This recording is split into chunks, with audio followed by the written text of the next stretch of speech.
SLBC సొరంగం ప్రమాదంలో సహాయక చర్యలు 9వ రోజు కొనసాగుతున్నాయి. భారీగా పేరుకుపోయిన బురద నుంచి మృతదేహాలను సహాయక బృందాలు బయటకు తీసుకొస్తున్నాయి. టన్నెల్ లోపల జీపీఆర్ మార్కింగ్ చేసిన ప్రాంతంలో తవ్వకాలు కొనసాగుతున్నాయి. ఎన్డీఆర్ఎఫ్, ఆర్మీ, మద్రాస్ ఇంజనీరింగ్ 7వ regiment, border road organisation, Singareni mines, Hydraa fire సిబ్బంది సహాయక చర్యలో పాల్గొంటున్నారు.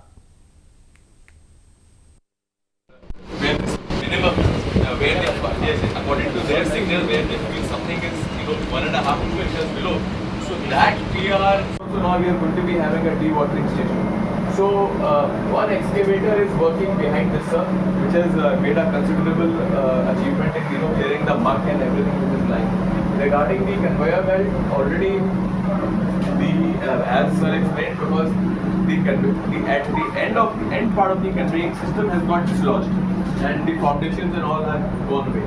So what we are 12 బృందాలు 600 మందితో నిర్విరామంగా సహాయక చర్యలు కొనసాగుతున్నాయి. 8 మంది ఆచూకీ కోసం శ్రమిస్తున్నాయి సహాయక బృందాలు. జీపీఆర్ ద్వారా గుర్తించిన ప్రాంతాల్లో మరింత వేగవంతం చేశారు.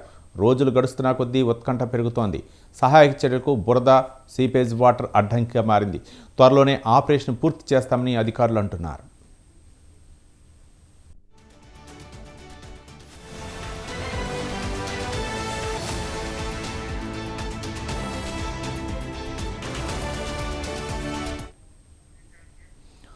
టన్నెల్ లోపల చిక్కుపోయిన 8 మందిలో టీబీఎం వెనుక భాగంలో 4 మీటర్ల మట్టి కింద 4, ముందు భాగంలో 2 చోట్ల 7 మీటర్ల కింద 4 ఉన్నట్లు గుర్తించారు.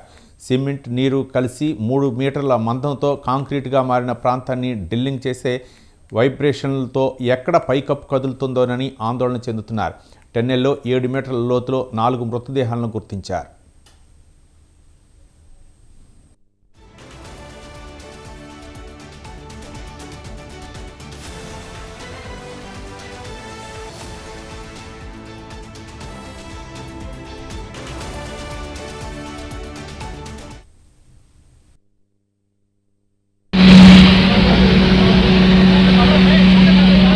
ప్రభుత్వం ఏ రకమైనటువంటి మెజర్స్ తీసుకొని ఆ రకమైన మెజర్స్ తీసుకుంటా ఉన్నాం.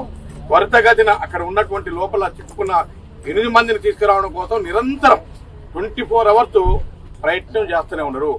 4 షిఫ్టులలో ఒక్కొక్క షిఫ్ట్ కు 70 మంది చొప్పున గౌరవ మంత్రివర్యులు చెప్పినట్టుగా ఎన్డీఆర్ఎఫ్ కానీ, ఎస్డీఆర్ఎఫ్ కానీ, ఆర్మీ కానీ, నేవీ కానీ సోమని 12 డిపార్ట్మెంట్లు పనిచేస్తున్నాయి, నిరంతరం పనిచేస్తూ ఉన్నాయి.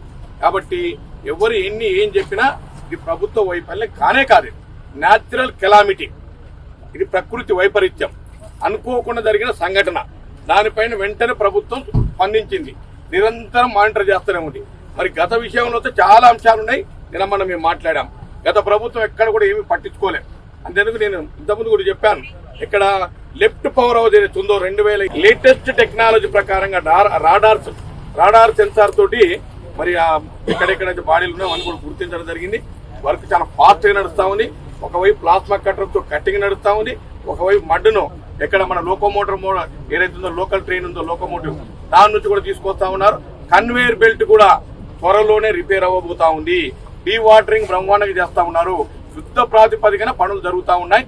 నేను అనుకుంటా, నాకు తెలిసినంత నేను కానీ మా మంత్రులంతా కూడా డిస్కస్ చేయడం జరిగింది. రేపు మధ్యాహ్నం వరకు ఖచ్చితంగా ఏదో ఒక రిజల్ట్ బయటపడుతుంది. దాంట్లో 2 ప్లేసులలో ఉన్నాయి వాళ్ళు చెప్పిన లెక్క ప్రకారంగా. ప్రమాదం జరిగిన స్థలంలో 200 మీటర్ల పొడవు, 5.2 మీటర్ల ఎత్తులో బురద, మట్టి, రాళ్లు పేరుకుపోయాయి. జీపీఆర్ ఆక్వానితో బురదలో పురుక్కుపోయిన మృతదేహాల అవశేషాలు బయటపడ్డాయి. దీంతో జేపీ కంపెనీ ఏర్పాటు చేసిన లోకో ట్రైను 13.5 కిలోమీటర్ల వరకు తీసుకొచ్చి మృతదేహాలను బయటకు తెస్తున్నారు.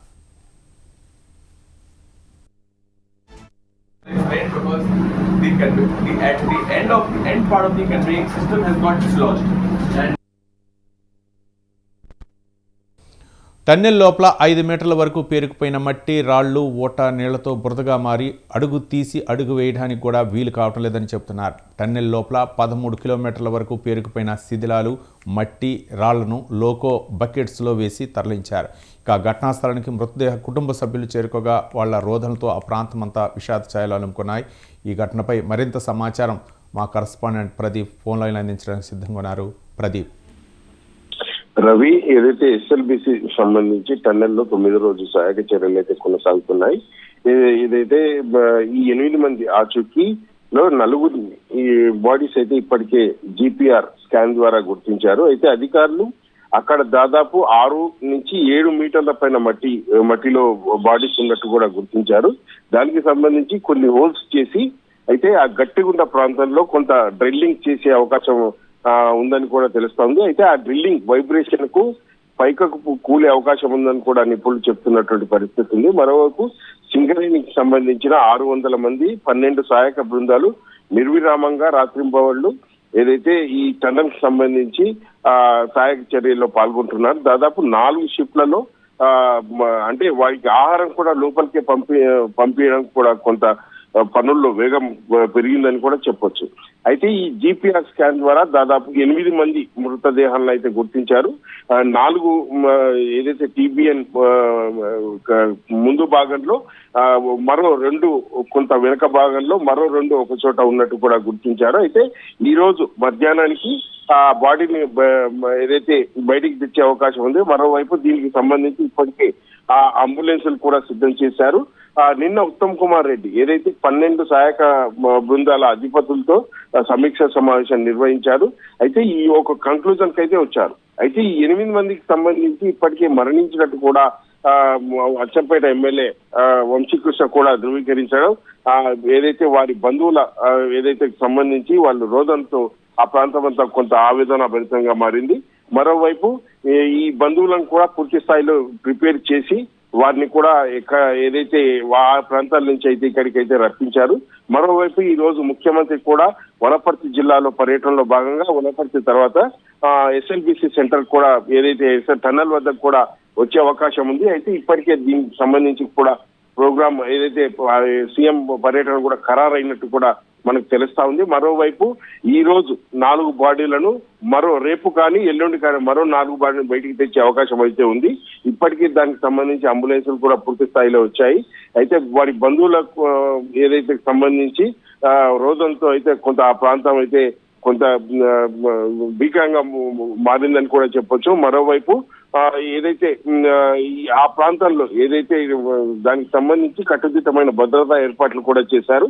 4 బాడీస్ అయితే ఈ మధ్యాహ్నం వరకు అయితే మనకు బయటికి ఇచ్చే అవకాశం ఉందని కూడా ఏదైతే రెస్క్యూ బృందాలు చెప్తున్నాయి.